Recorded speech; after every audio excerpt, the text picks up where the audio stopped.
David, it's always a pleasure speaking with you. You know, one of the folks in this industry I've got mad respect for. Do you remember our last conversation, sir? Yeah, it was probably, well, I know we ran into each other at an event probably this fall at some point, the Polaris, but in terms of our Yeah, chat, it would have been about Massey Hall, I'm sure, or my last book. Yeah. exactly. And you know what? It so resonated with so many people. What did it feel being able to bring out the history on in a book? Not on a screen where people, but I mean on a book where people actually get to sit down and read about one of the most iconic venues anywhere in North America or around the world. Yeah, I was same with the previous book on the horseshoe. I mean, I just felt I was very humbled, that I was the one that was tasked and was given the privilege to tell that story because I love history, I love music, and both those books, it was just a way to combine those passions and hopefully share these stories for future generations and for those to enjoy right now as well, because they're, as you know, so many venues have come and gone, and when you get places like this that are still around, you don't want to lose the history, and you have to celebrate it too. Well, all those things you said really dives right into what we're going to talk about now. That's in my hand. Hopefully, the light's not going to kill off too much. We got a new book from you, man. What's this one about? And what's it called? And what's this one about? Yeah, well, this one I can't take credit for in terms of the idea. Basically, my publisher, Dundurn Press, after I did the Massey Hall book, I approached them with a few ideas, and they pitched this one to me because they'd already done one with Brian McFarland and 101 Hockey Facts, and they wanted to kind of make this a series. So I said, sure, sounds like fun, a little different. And so basically, the concept is, especially in today's time-starved society we live in, and everyone is just all about going to their feed and don't sit down to read per se as much as they once did. That's the beauty of this book, that it was the idea: collect 101 different stories about Canadian music, anywhere from 1 to 3 pages long, and no particular order.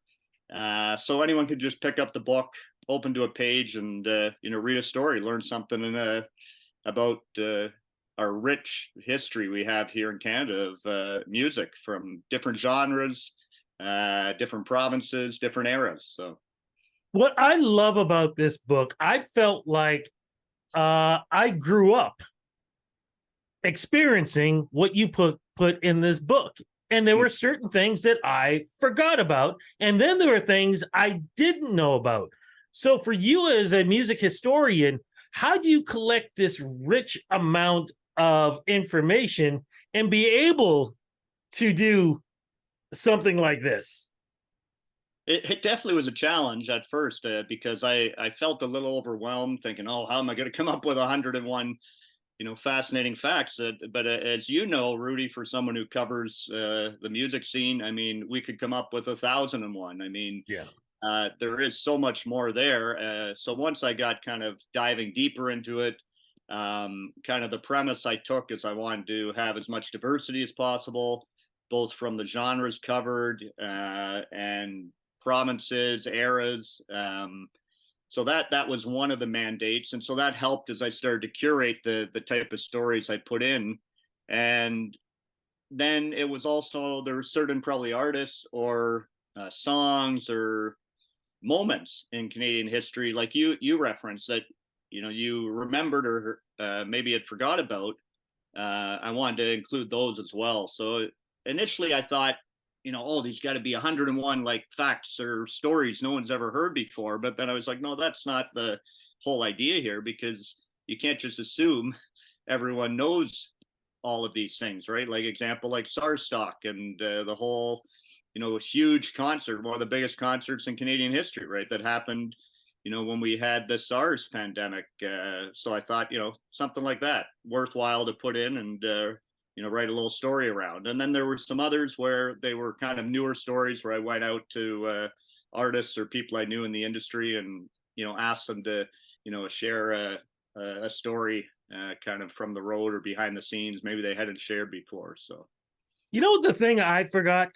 I forgot how rich we were back in the day with polka. yeah, I completely forgot about that until I started diving into this, and I completely forgot. Like Saturday, the weekends, if you're watching CBC or even CTV or CHCH, there was a polka show. There was yeah, lots of polka music. There was polka albums being released. There was polka Grammy Awards. Like there was so much polka, and a lot of the polka came out of Canada. yeah. Well, and as I mentioned in the book, Walter Ostenak was one of the trailblazers. It's incredible to think I saw him at Oktoberfest just this past fall, still playing at almost 90 years old. It's amazing, but that was just, yeah, again, as you referenced, another genre that people maybe didn't think about. They took away the Grammy category. I don't know why at some point, but Yeah. yeah, Walter, who hails from St. Catharines and spent a lot of time in my area here, Kitchener-Waterloo, playing Oktoberfest. He's got several Grammys on his shelf. Several. Are you kidding me? The guy's got a ton of them. I think the reason why they took it away was because literally every year he was winning it. Yeah, I think you're right. Yeah, it was a shock if he didn't win. So there's maybe one other band from the U.S. that kind of he'd usually go up against, but. And the other thing I love is, like I said, things I didn't know. Like you talk about, like unknown guitarists who Mhm. are considered the greatest. Why did you go down that? Well, I shouldn't say why did you go down that road, but what was the researching like to go down that road? Well, I mean, yeah, that's another example. You referenced the unknown guitarist. That's Lenny Bro, who's from Randy Bachman considers as one of his mentors and idols, and probably a lot of people don't know his name, but I mean, he was a huge influence to so many guitarists, and recorded in Nashville, and a bit of a sad story, in the way he kind of passed away in the end and the circumstances around it. But I think that's again the whole idea of this book was trying to bring to light uh, some of those unsung heroes, if you will, or people that maybe you weren't aware of in Canadian music history. Like another good example is Ruth Lowe, who there was a book out a few years ago, and she's basically was this singer songwriter from Toronto back in the kind of 40s and 50s, and she penned this song, "I'll Never Smile Again," after the grief that she went through losing both her husband and her father in a short span of time, and that became Frank Sinatra's like number one first number one hit on the Billboard charts. So People don't know about that one. Oh my goodness! It's funny as we're talking about it, I was going, yes, that's right. But the other thing that's been going on too recently, like actually this year in the last fall and winter, and you talk about it when you talk about unsung heroes, much music. yeah, Um, and I'm so glad they're getting their props. In fact, I was talking to Mike Williams and who else was it? I can't even think right now, but Erica M. I was yeah, talking to both of them on the red carpet, and one of the things I said was, I hope that the Much Music VJs in a collaboration, and even with Moses and everybody else behind it, gets a star on the Walk of Fame, because they are truly unsung heroes, especially when you get a chance to see the latest documentary. oh, for sure. I mean, and that's something that I reference in the book when it comes to Much Music. I mean, I had a couple stories. One was one Denise Donlin shared about how they were a bit of trailblazers, where they had a float in the Gay Pride parade, back in the very early days, and that was pretty groundbreaking for a major broadcaster to have a float. And it she says that was just such an incredible experience. She'll never forget, one of the great moments for Much Music. But the other piece of Much Music was the role it played, right? Like FM radio did at one point, but during the 80s, I mean, Much Music was a medium that broke so many artists and gave them a chance. Like great example. I talked with Mo Berg recently, Pursuit of Happiness. And you think of that I'm an adult now video that basically they, did it on the cheap and on a whim. They just chose that song, filmed it around Toronto, and dropped the video off in Much Music, hoping maybe we'll get a few spins. And next thing you know, they go home for Christmas, come back, and it's in regular rotation. And everyone's asking for the single. They didn't even have a single, so they had to make it, and the rest is history. But that's just one example, right, where Much Music was a huge catalyst for so many Canadian artists, and especially in that mid to late '80s.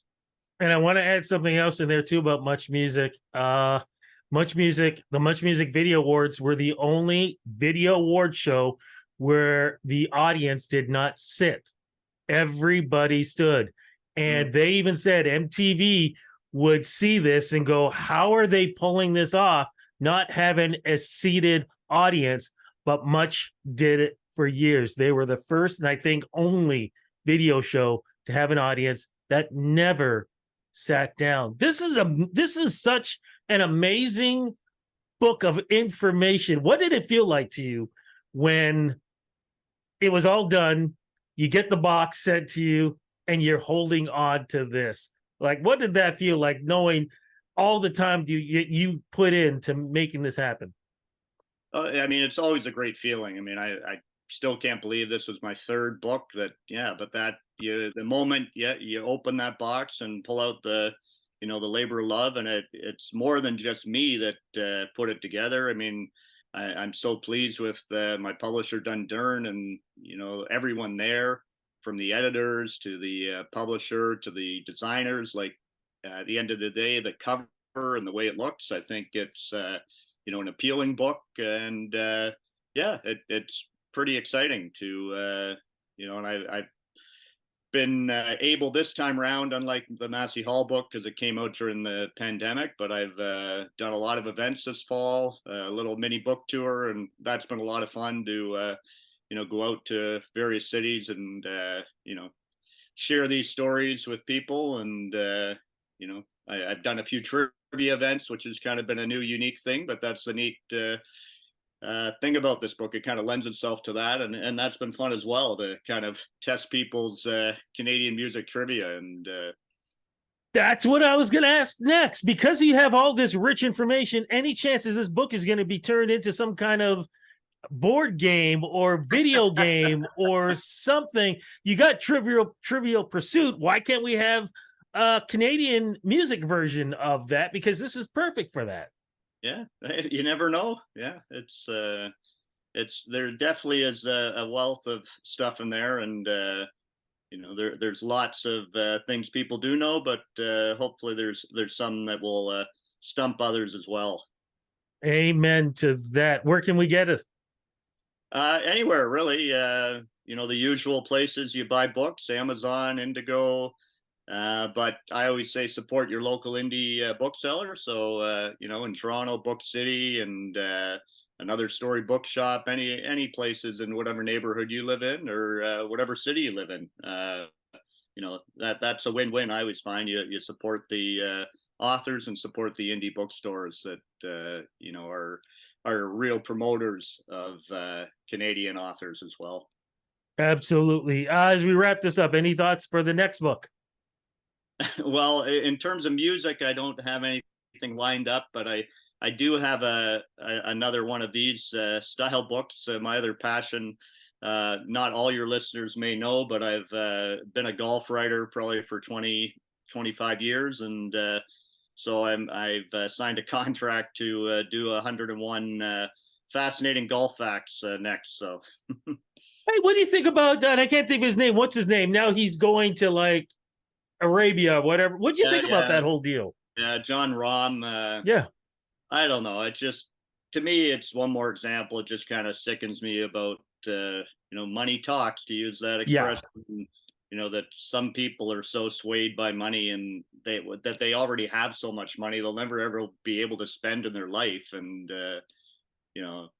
this was a case where he talked for the longest time. Oh, I'll never go over there, never go, and then I guess the price was right, and he decided to go. But it will be interesting to see how things shake down, because the PGA Tour definitely has some challenges ahead with losing a lot of their quite a few of their marquee players in the last few years in this new competition they never really had.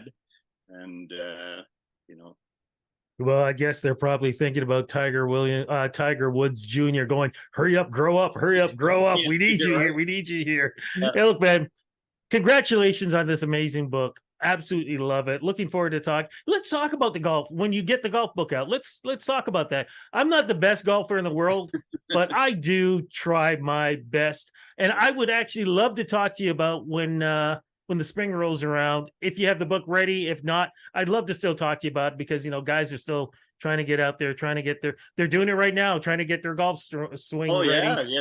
Today, I think I heard a lot of courses are opening. Who would have thought on December the 8th? That, Exactly.